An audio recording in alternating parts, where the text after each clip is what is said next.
I'd much rather talk things through than lose a friendship or have there be tension.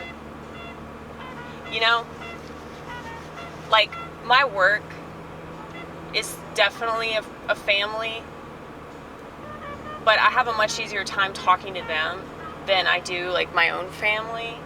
And I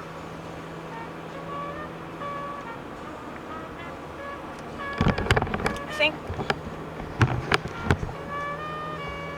I'm a lot better at talking to my family now, but that's also because I became a comedian. And let's go faster. Let's go fast. Because there's this guy with a motorcycle. Get around me, baby. Go around me. Go around me. Go around me. He is! He went around me. That's okay. He can do that. He wasn't just being rude. He's allowed to do that. Because the law says it's okay. No, but that's like the perfect place to pass somebody. But yeah, if I was riding a motorcycle, I'd want to go super fast too. If you're driving a Mini Cooper though, there's really no excuse for you to be going this slow. Come on, baby, come on, let's go. Let's go faster. Yeah, look, this thing goes all the way up to 150. Oh, but it's a sports car, for real, for real. Anyway.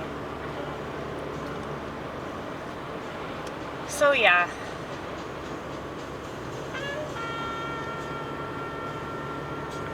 I started talking to my parents again because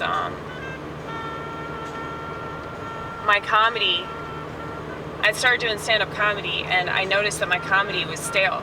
Like, around the same time that Donald Trump had gotten elected, I noticed that all these comedians, like famous comedians that I really enjoyed, that I thought were really, really funny and talented, and, you know, just local comedians in the Nashville comedy scene that really hated the fuck out of Donald Trump, apparently. And I knew that they were funny, and I knew that they had comic potential, but they were just like tossing it out the window also they could fucking whine about Donald Trump. And so, you know, I was just watching that happen on a universal level.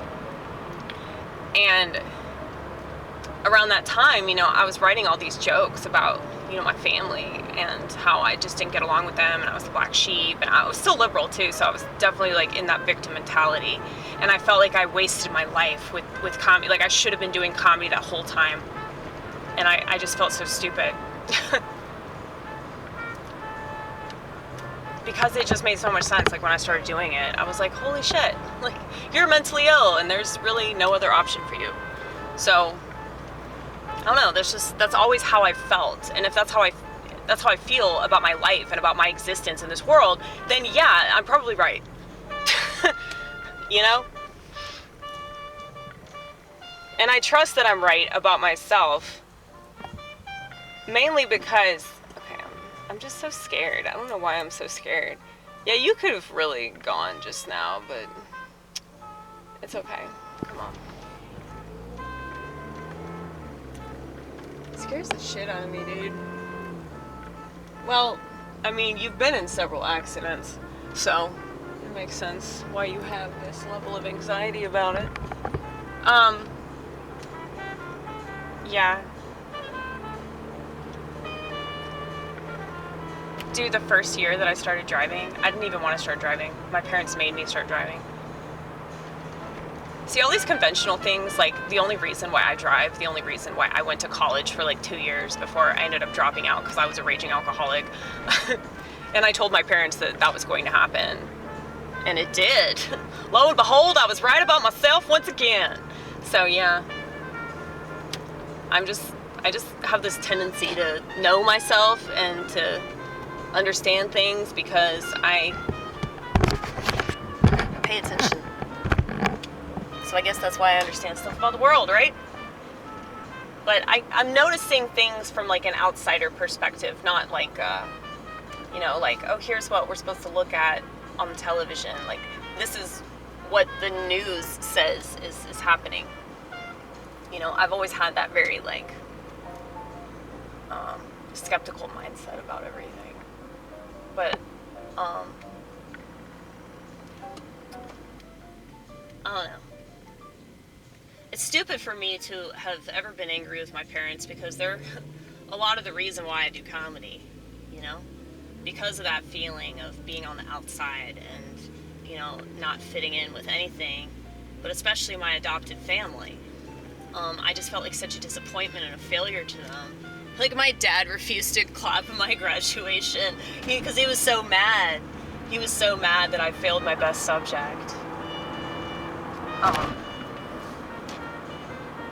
But, you know, that's okay. That's okay. English was the last period of the day, so I kept leaving. So, yeah, he just didn't understand. Because he was like the fucking class president, you know? Like, he was super involved in his high school. And he told me that high school was like the best time of his life. And I'm like, yeah, that's because you were a fucking boomer. Like, that that seemed to be a good time to be in high school. Like, after that, it just went downhill very, very fast. Okay? But it really, really tanked when I was in school. So the 90s, when they started, like, inoculating people like no tomorrow, and, you know, the MTV, what else? Cereal, dude. I just remember cereal, like, being the main commercial. Gotta have my pops. Remember that? Remember that? Every kid is gonna remember stuff like that. Like, when they were young, the stuff that really stuck out were like the visuals, you know? So, and that was my favorite cereal. And it's not even good.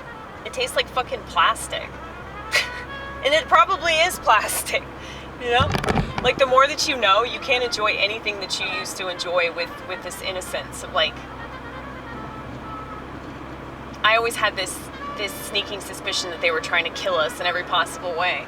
But I still ate that cereal because I wanted to believe that it was a lie. Like, when I was telling myself, I wanted to believe that I was full of shit. You know, when I was 7 years old. But then the older I've gotten and the more I paid attention, I'm like, no, you were right. Everything is plastic. You live in America, and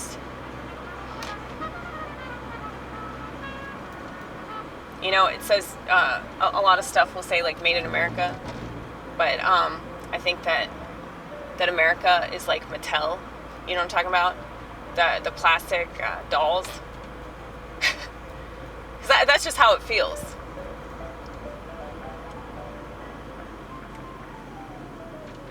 But yeah, I really wanted to believe that I was wrong about all that, but I wasn't. And that's why I do comedy. But yeah, back to my parents. I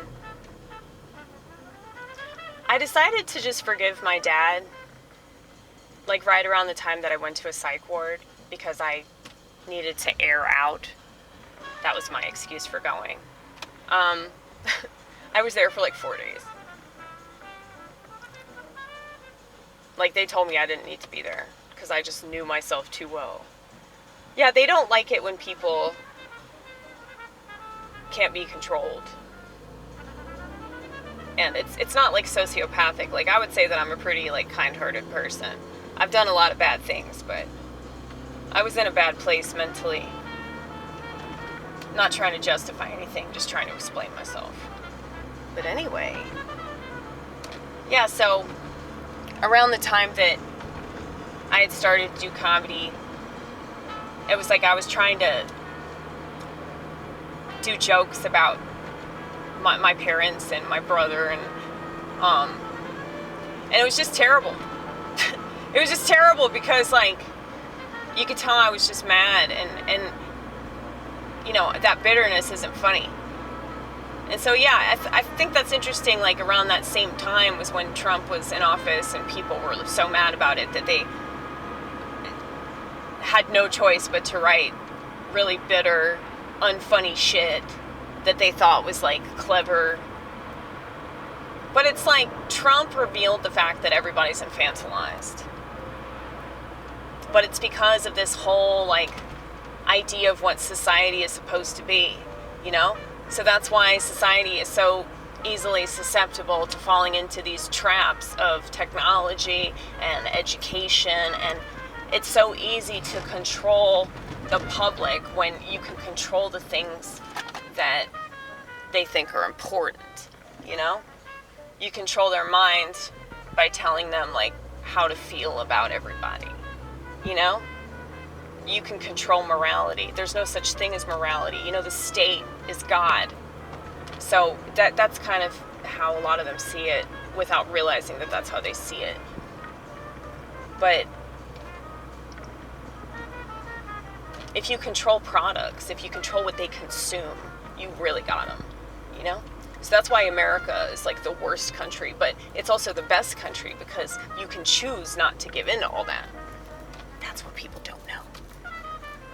That's why I'm here, hiding in the bushes. So yeah, I can't like put myself out there too much.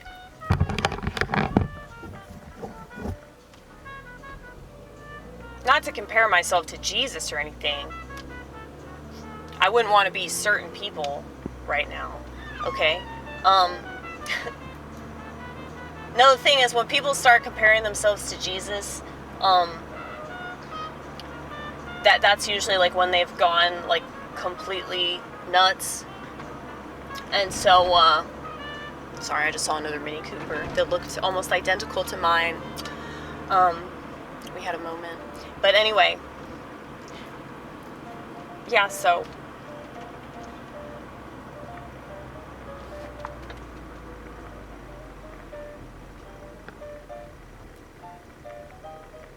I already forgot what I was talking about. Isn't that just amazing? You're talking about your parents.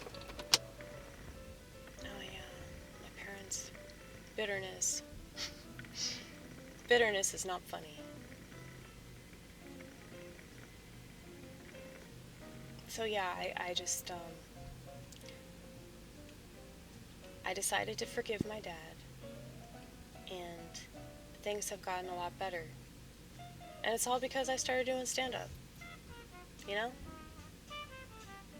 But really, I somewhat apply this on a regular basis.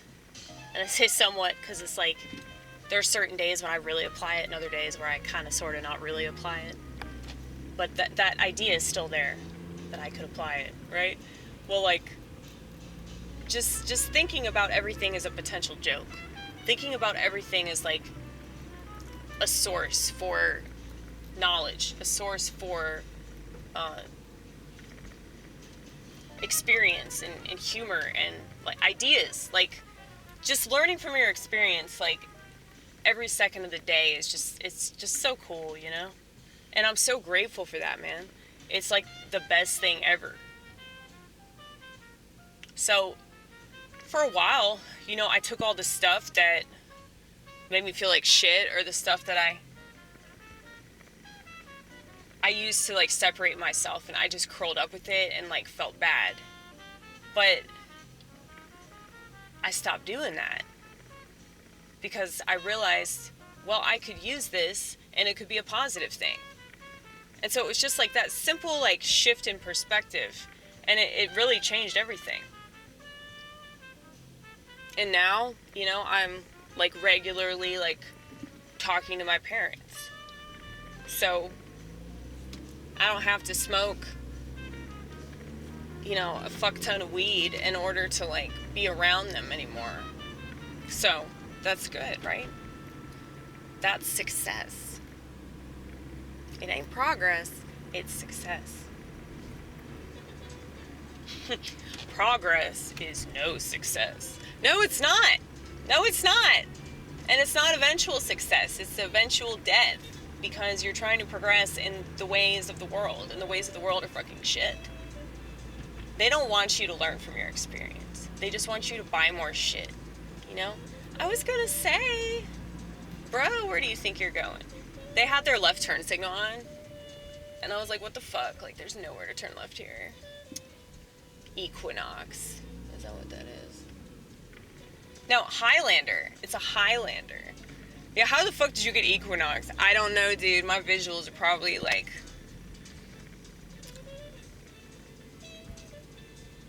something else right now.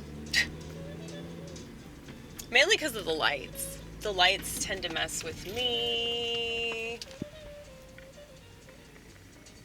How to stop all of a sudden. It's okay. We are like 7 minutes from the house.